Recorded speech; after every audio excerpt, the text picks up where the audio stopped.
Hey folks, it's Friday, so once again we're going to go through the developer replies to the latest dev diary for EU5. This was around the ages and institution system. We've got Johan and Pavia back giving some replies this week. I will say there's not as many as usual. I think the actual dev diary itself gave us a lot of the information we required, so I can see why there weren't as many questions really that needed a reply by the dev team. But we're going to go through them quickly here, and then I will have a question for you all at the end of the video. Like I say, shouldn't be keeping you too long though today.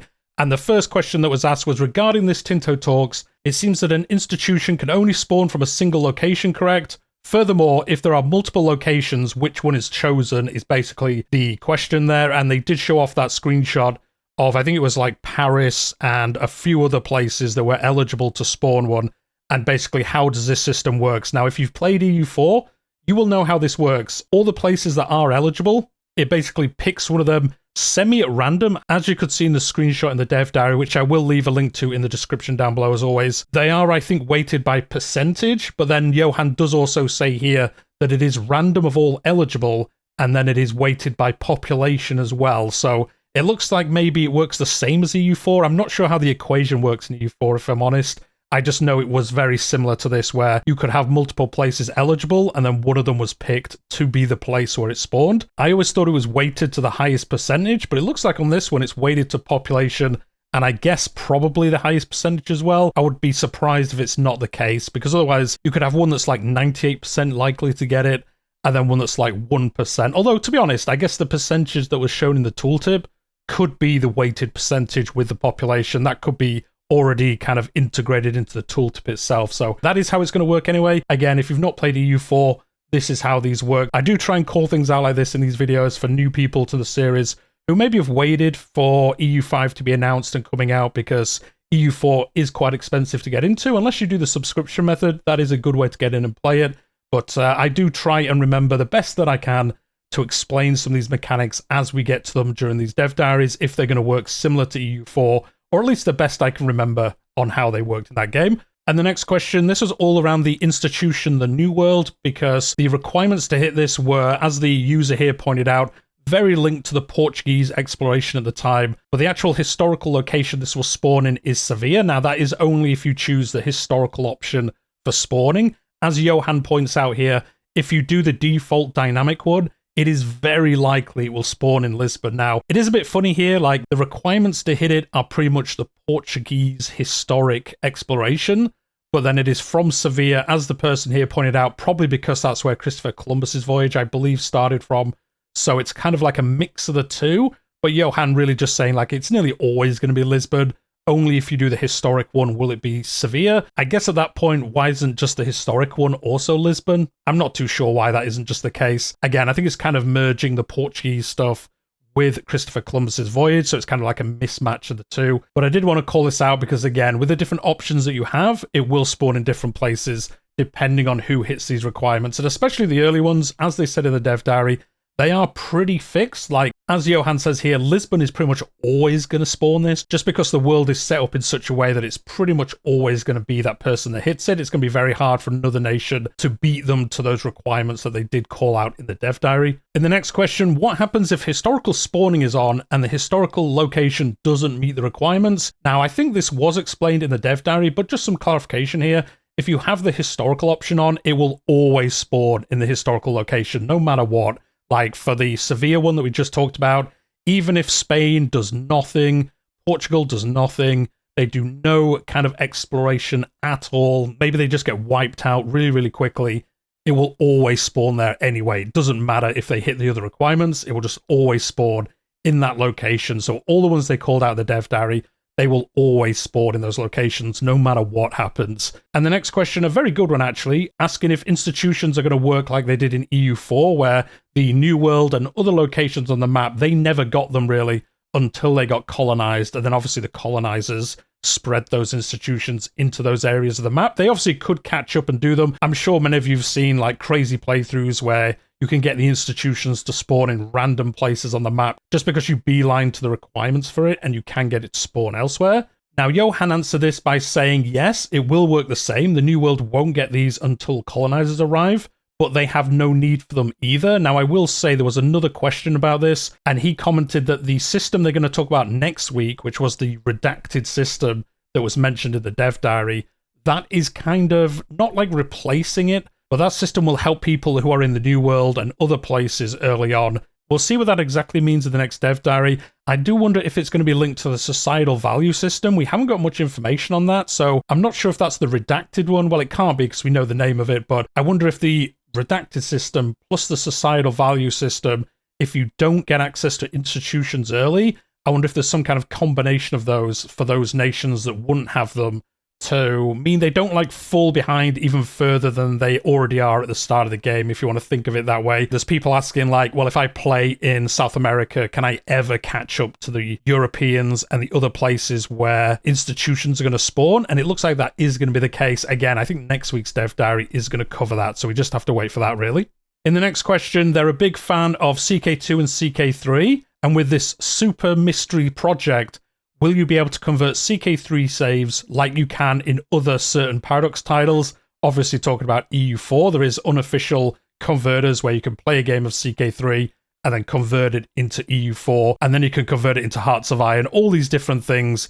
But I'm really asking here, like, is there going to be an official one? Now, if memory serves me correctly, I think there was very early on in EU4.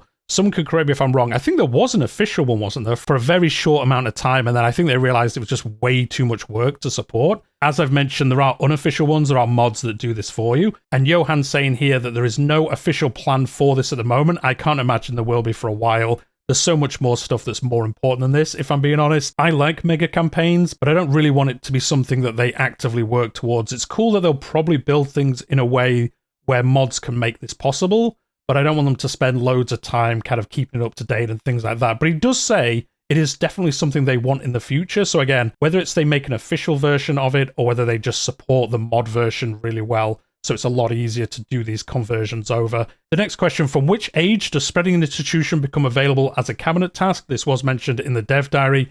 And Johan's saying here, age of discovery is when you can start having your cabinet actively focus on spreading them, and then onwards from that. I'm kind of surprised by this. I thought it would be one later than this, maybe like the Age of Reformation or even the Age of Absolutism or something, but I guess it does make sense. During that age, we do have the printing press institution, so I guess maybe it's once you've unlocked that and have it in your realm, you can then use that cabinet task to start spreading other institutions around your realm. That would make sense, actually, thinking about it. Once you do have that, it does make sense you could then spread them elsewhere. In the next question, is New World a prerequisite for exploration across the Atlantic, or is it just a modifier? Johan's reply, a little bit cryptic. It is very helpful, but it is not a requirement, so you don't need to have New World to be able to actually reach America.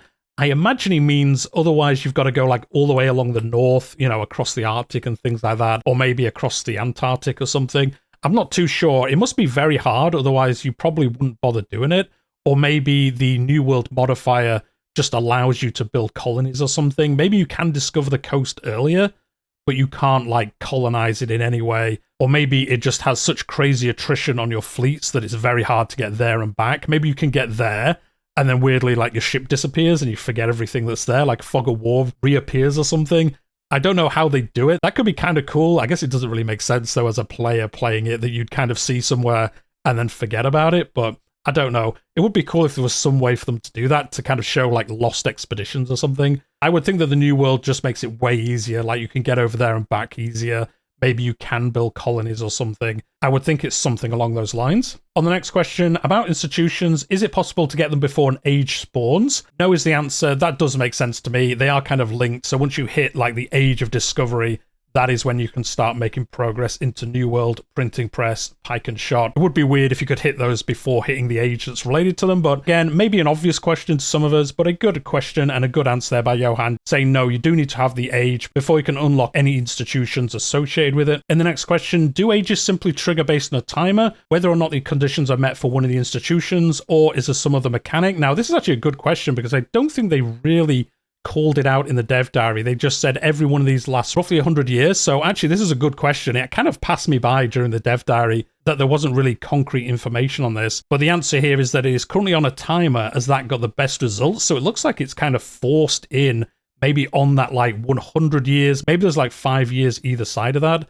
and it will trigger that every time. Now, I don't know about that. Let me know what you think in the comments down below. I kind of thought it would be once you hit all 3 of the institutions have spawned, that it would then maybe start a timer or something for the next one to begin.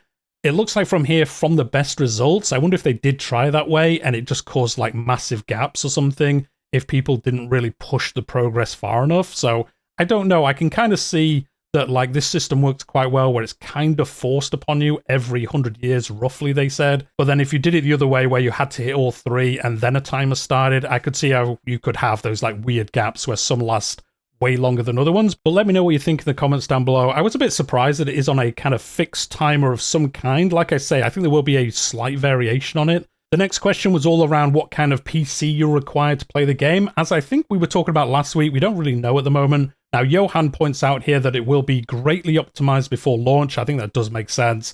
If you follow any kind of game development, that is how it works. But he does say here, in a little bit of a warning, I guess, that a very low-end PC will probably not run it. And he does say here, anything less than 16 gigs of RAM is probably going to have a hard time with it. I'm not too surprised about this. I think if you've bought a PC, a semi-decent one in the last 5 years, you've probably got 16 gigabytes of RAM. Or to be honest, if you have like 8 gigabytes, it's not too much more money to buy another stick of 8 and stick it in your machine. Obviously, you know, we've not all got loads of money, but I would think if you're playing these kind of games, you've probably got a PC that can run this. You've probably got a pretty decent one. You know, EU4, HOI4, Crusader Kings 3, known for being quite, I'm not going to say like taxing on systems, but you do need a semi-good PC. And I would think most players do have that RAM requirement here and won't see too many issues. But again, we're going to see improvements up to launch. So maybe this will go down to 8 gigabytes. Maybe it'll be like you'll have like minimum requirements of that.